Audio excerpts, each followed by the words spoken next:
Hey y'all, it's Bethany from Bethany Brings Books. Welcome back to my channel. I am excited to be doing another video today. I thought I would just do like a mid-month reading update. First off, if y'all hear my kids in the background, they're in there playing. I told them to try to play quietly, but I have a feeling that's not going to happen. Well, I know it's not going to happen. But anyway, it's mid-February and I thought I would just go ahead and do a mid-month update on my reading, what I finished so far, what I'm currently reading. So we'll just go ahead and start with what I've read this month so far. So let's get started.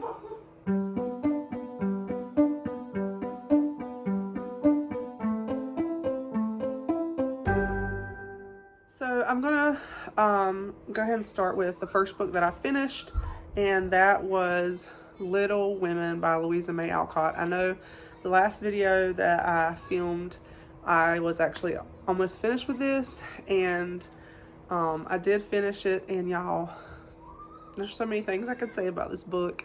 I thought about doing a review of just this, but I'm just gonna share my thoughts on here. So I loved this so much. I can't even put into words how much I loved it. It was just so good, guys, and I just recommend that you read this. Like I recommend that all of y'all read this. It was amazing. Going on my favorites of all time, and I know most of y'all know, I'm sure most of you know at least an idea of what the story's about. A lot of us have watched the movie, and it's set in the 1800s.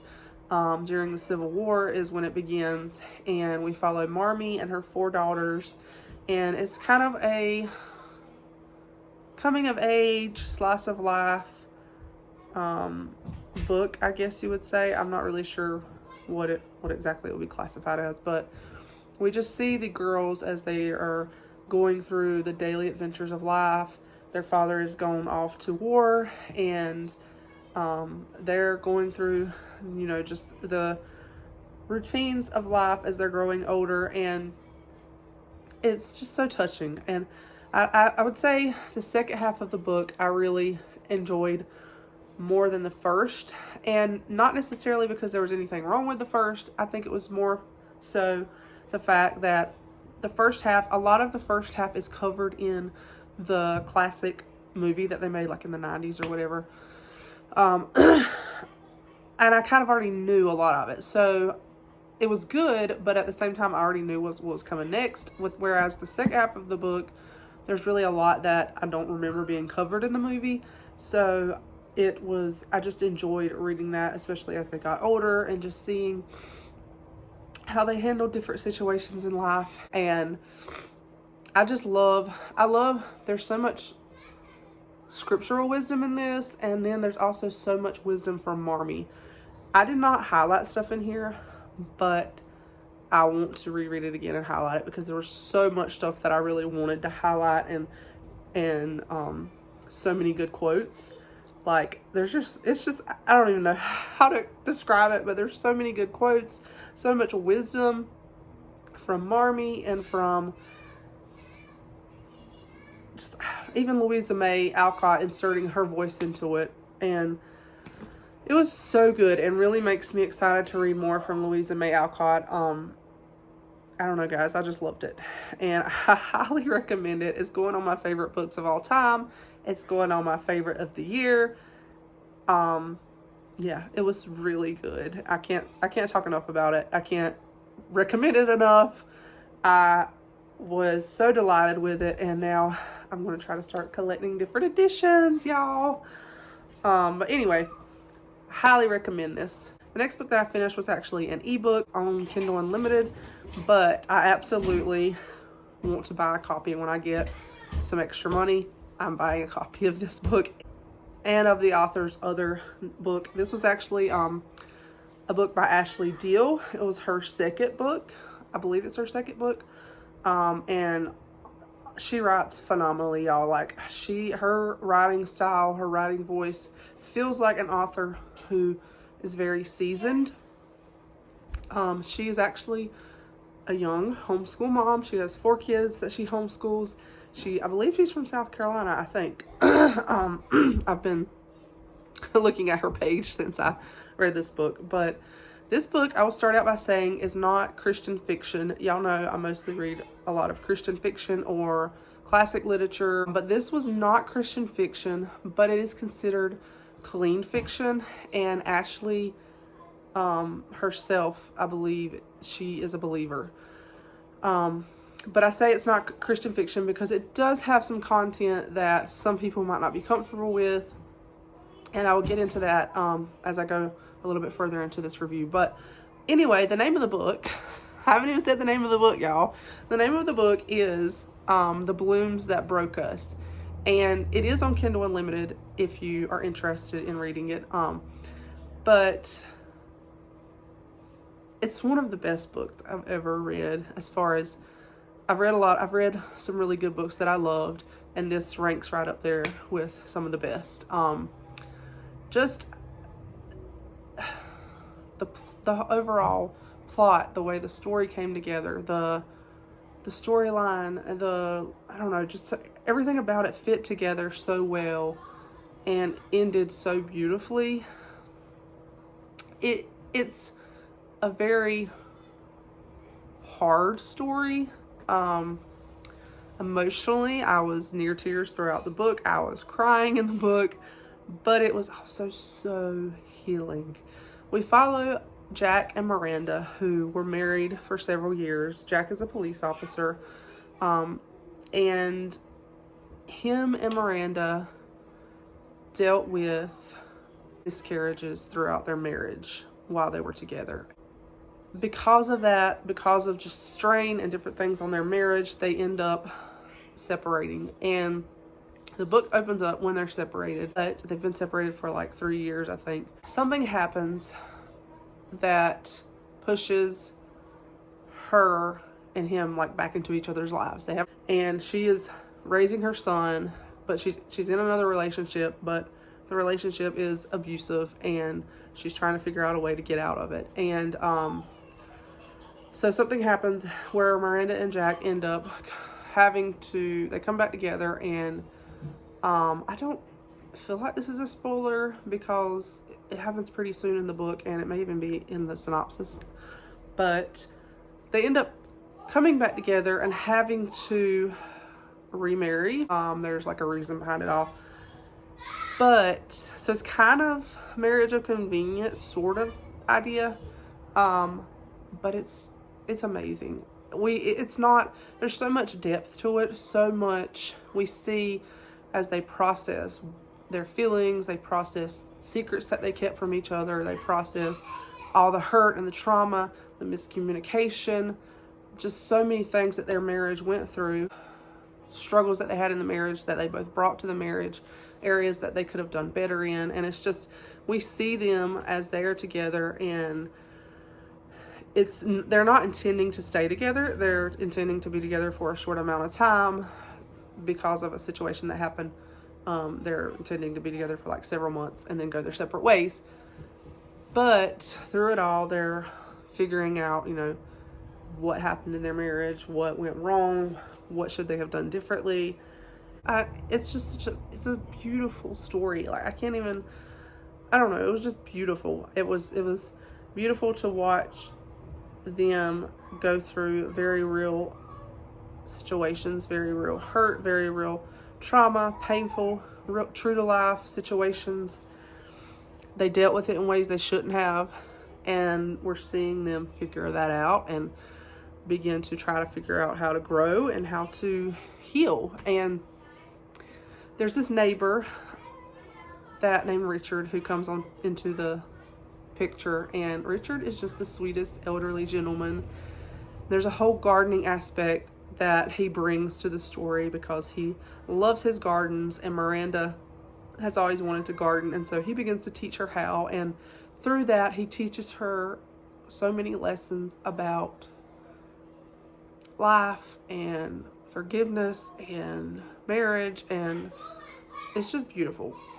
It was just beautiful. I was like crying at the end, and so many good quotes, and there's just so many beautiful things in it. And honestly, I read 60% of this book in one sitting, and I skipped ahead because I was like, I gotta see what's gonna happen, because it was late at night.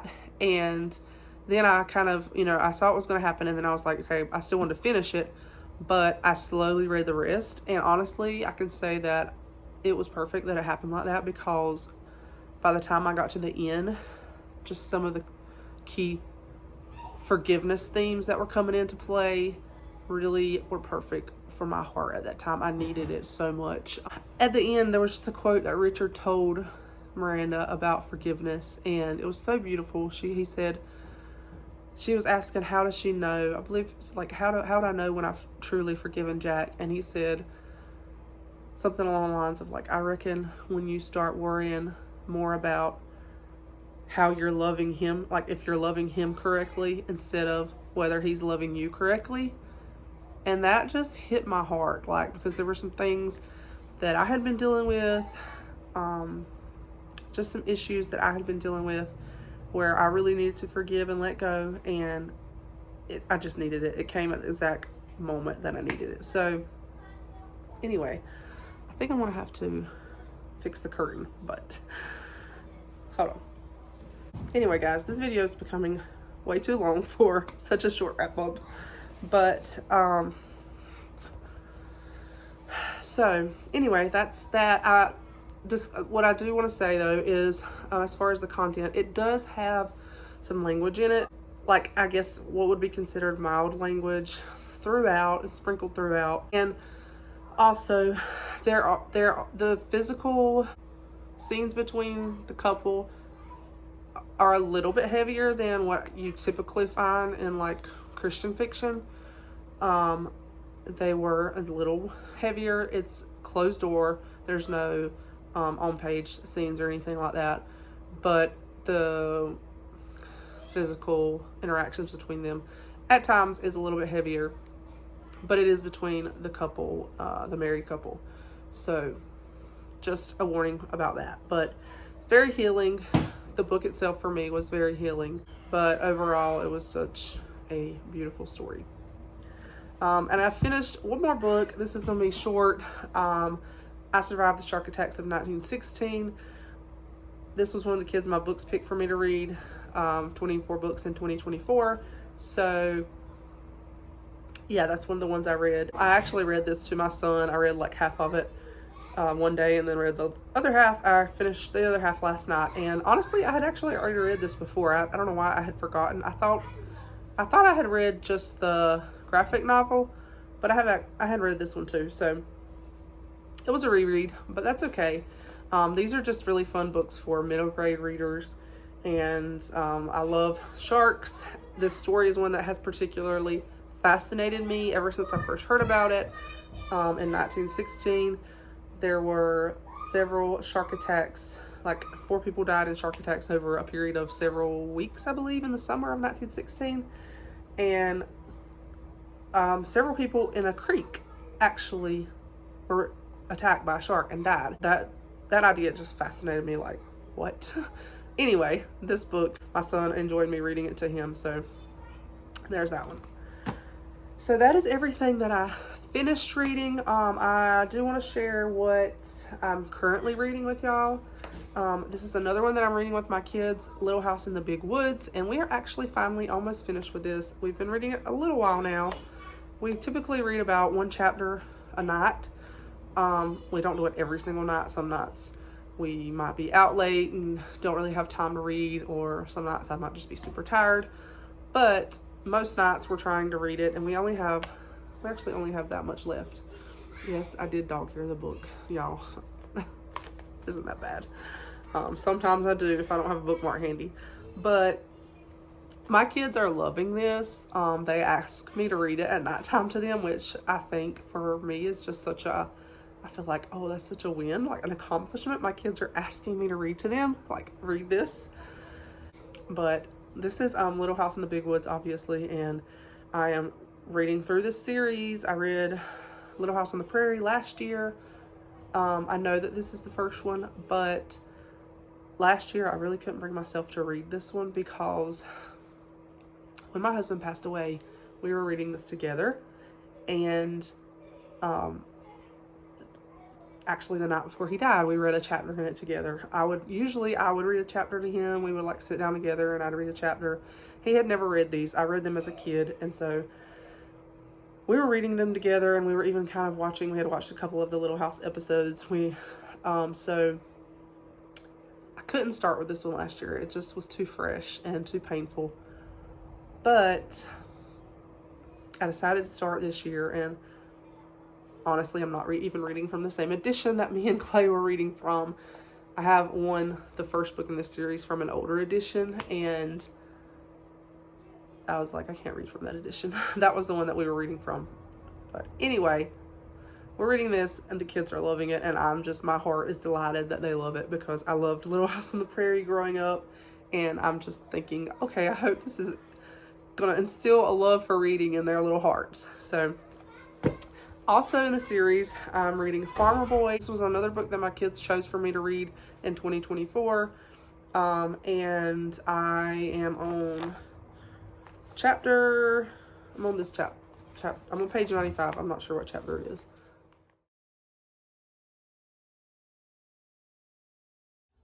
Hey y'all, I've got to throw this clip into the video. I totally forgot another book that I've been reading is North and South. I had it laying up here and I forgot it. But yeah, this one I've been meaning to get to for ages. I've actually started it a couple times and read like the first few chapters and then put it down and just got sidetracked with other books. But I finally started, I feel like I restarted it, and I'm finally making headway in it. I'm on page 59, chapter 7. So I've read about that much, and I'm finally getting into it. So I'm enjoying it. I have been reading it more the past few days, and yeah, so that's what else I'm reading. I wanted to share that with y'all. This one is definitely one of my goals to finish this month, because I'm using it in my challenge, Chantel's Read Your Bookshelf Challenge. This is the book that I chose, a book that's over 400 pages. So this one is definitely one that I want to finish this month.